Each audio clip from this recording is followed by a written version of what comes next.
Cara ampuh obati batuk dan obati susah pernafasan. Pertama, pilih 3 batang tanaman lengkuas yang masih muda. Lalu kita potong semua daunnya.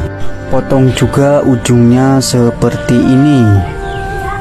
Kemudian kita bungkus menggunakan plastik yang agak tebal. Ikat ujungnya menggunakan tali seperti ini. Kemudian kita cari batu untuk dijadikan pemberat. Tujuan kita di sini adalah mau mengambil air dari batang lengkuas. Cara ini dilakukan pada sore hari menjelang malam. Sekitar jam 6 pagi kita ambil airnya. Minumlah air tersebut ketika Anda sedang batuk